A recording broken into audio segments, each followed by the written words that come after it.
नमस्कार मित्रों। अभी फिलहाल नवरात्रि चल रहे हैं। बहुत ही ऑस्पिशियस डेज होते हैं हिंदू संस्कृति में नवरात्रि के। परंतु नवरात्रि का जो आध्यात्मिक तात्पर्य है, जो आध्यात्मिक रहस्य है, वो बहुत ज़्यादा गहरा है। एक उत्सव की भावना से भी बहुत ज़्यादा गहरा है। आज इस वीडियो के माध्यम से हम जानेंगे कि ब्रह्मांड के कैसे रहस्य, क्या ब्रह्मांड का ज्ञान इन 9 दिनों के, जो 9 देवी की हम पूजा करते हैं, आराधना करते हैं, इसमें छिपा हुआ है।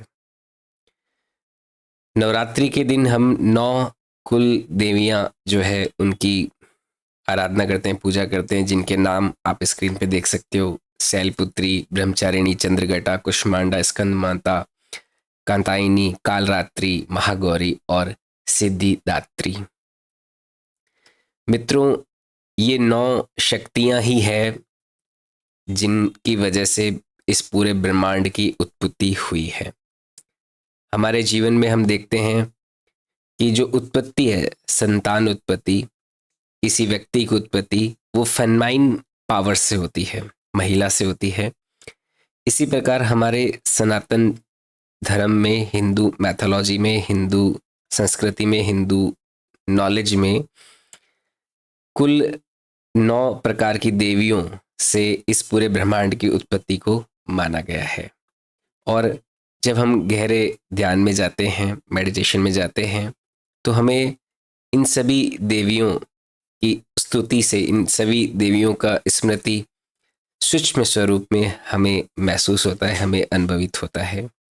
एक एक मैं देवी का विवरण करते हुए इस ब्रह्मांड की उत्पत्ति कैसे हुई, इसका आज इस वीडियो के माध्यम से आपको बताने जा रहा हूँ। ध्यान से सुने। सबसे पहले शैलपुत्री। शैल शब्द जो है उसका तात्पर्य है पत्थर से, पहाड़ से या फिर किसी कवच से। यानी कि इस ब्रह्मांड की उत्पत्ति सबसे पहले शैलपुत्री यानी कि किसी कवच में, जैसे अंडा होता है, कोई कवच होता है, कवच से जैसे कोई बाहर आता है। कोई माँ के गर्भ में जब होता है तो गर्भ में, गर्भ धारण में भी वहां पे भी एक कवच होता है। तो शैलपुत्री ब्रह्मांड के उस आवरण को निरूपित करती है जिससे इस ब्रह्मांड की उत्पत्ति हो रही है, उस देवी को निरूपित करती है। फिर आता है ब्रह्मचारिणी। ब्रह्मचारिणी, ब्रह्मचारिणी ब्रह्म शक्ति का जब चरण, जब अ, उसका फैलाव ब्रह्मांड के कोने कोने में जब होता है, ब्रह्मांड अपने शैल से बाहर आ रहा है और ब्रह्मचारिणी दूसरी शक्ति काम करती है ब्रह्म को, यानी क्रिएशन को दूर दूर तक फैलाना। जहां जहां तक क्रिएशन इस ब्रह्मांड में दूर दूर तक फैला हुआ है, आप आसमान की ओर देखिए, सितारों से भी पीछे अंधकार में दूर दूर तक जहां जहां तक क्रिएशन फैला हुआ है, वो संपूर्ण क्रिएशन जिस शक्ति की वजह से फैला हुआ है वो है ब्रह्मचारिणी। फिर आता है चंद्रघटा। चंद्रघटा, यहाँ पे शब्द है चंद्रमा के समान शीतल भरी रोशनी से। जो ब्लू कलर का श्वेत प्रकाश इस पूरे संसार में, पूरे ब्रह्मांड में, केवल सूर्य का प्रकाश नहीं, पूरे संसार में जहां जहां पे प्रकाश, शीतल प्रकाश विद्यमान है, इस पूरे संसार के निर्माण के लिए उस जिस देवी के कारण है, जिस दैवीय शक्ति के कारण है, वो है चंद्रघटा। फिर आता है कुष्मांडा। कुष्मांडा, यहाँ पर जो प्राण ऊर्जा है, जो पेड़ पौधों में, जीवों में, जहाँ पे प्राण ऊर्जा का उद्गम जहाँ से होता है, जैसे आप बोल पा रहे हो, मैं बोल पा रहा हूँ, हमारे अंदर जितने भी आत्मा का जहाँ से उद्गम हो रहा है, जहाँ से प्राण ऊर्जा का उद्गम होता है, वो है कुष्मांडा। इसी तरह से और भी कई तरह की शक्तियां हैं। जैसे नेक्स्ट है स्कंद माता। देवी माँ का 5वां रूप स्कंद माता के नाम से प्रचलित है। स्कंद भगवान जो कार्तिकेय हैं, जो शिव के पुत्र हैं, उनका भी एक स्कंद पर्यायवाची शब्द होता है।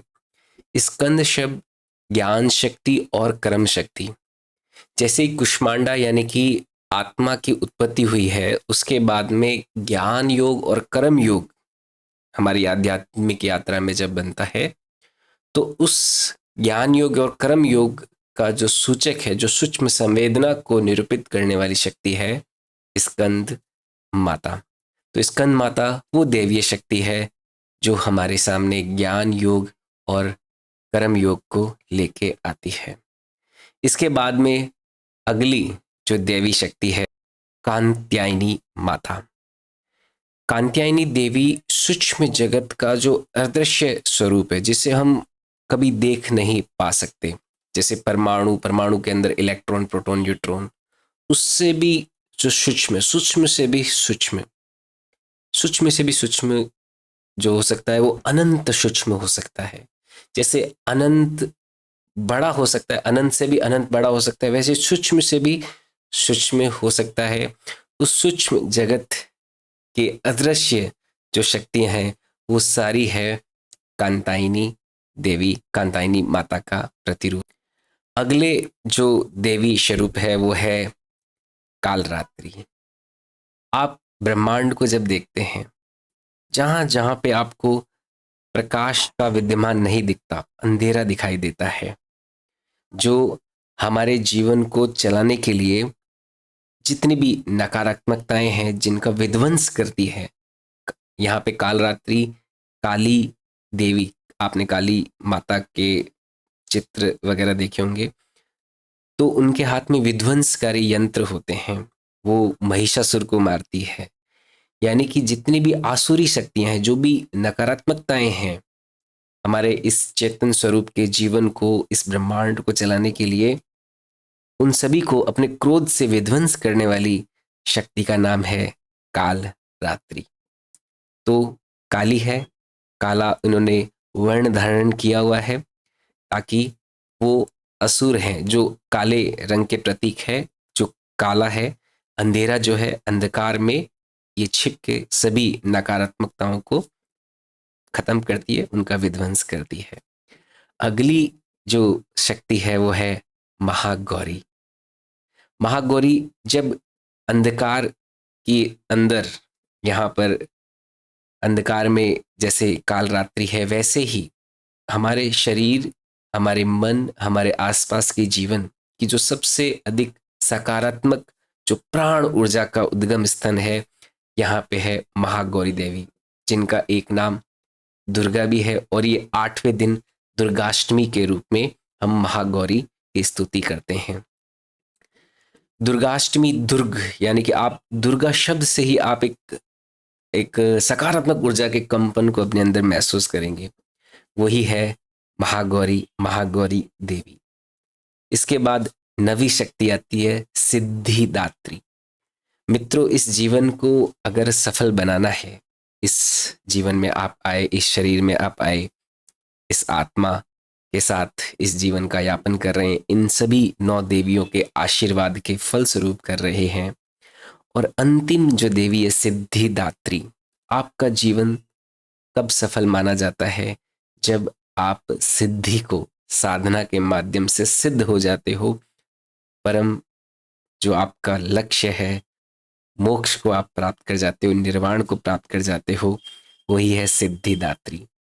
जब आपके अंदर सिद्धि आ जाती है, सिद्ध पुरुष बन जाते हो, अपने आप को साध लेते हो ईश्वर में, ब्रह्मांड में, इस जीवन के गहरे ज्ञान में, एक जीवन की शांति के आनंद में, तो इस तत्व का, इस शक्ति का नाम है सिद्धिदात्री। तो हमारा पूरा ब्रह्मांड, हम आसपास सब कुछ इन 9 देवियों के उद्गम से माना जाता है। The famine creation of this universe is created by all these 9 divine feminine powers। क्योंकि जितने भी क्रिएशंस होते हैं हमारे, हम ऐसा माना गया है कि वो फेमाइन पावर से ही होते हैं। तो 9 शक्तियां हैं जिनसे इस पूरे ब्रह्मांड, आपका, आपके अंदर की चेतना का उद्गम हुआ है। तो बहुत ही पवित्र ये 9 रात्रि मानी जाती है, क्योंकि ये ब्रह्मांड 9 रात्रियों से बना है। ब्रह्मांड में अगर प्रकाश ना हो तो दूर दूर तक अंधेरा ही है। उस अंधेरे को भी 9 रात्रियों में विभाजित किया गया है, और उस अंधेरे में प्रकाश भी है, उस अंधेरे में क्रिएशन भी है, सब कुछ है उस अंधकार में। और वही है 9 रात्रि, और वही है इन 9 देवियों का समागम। और यही से हमारा संपूर्ण ब्रह्मांड, संपूर्ण क्रिएशन, संपूर्ण अस्तित्व का निर्माण हुआ है। आप सभी को इन नवरात्रियों की हार्दिक शुभकामनाएं।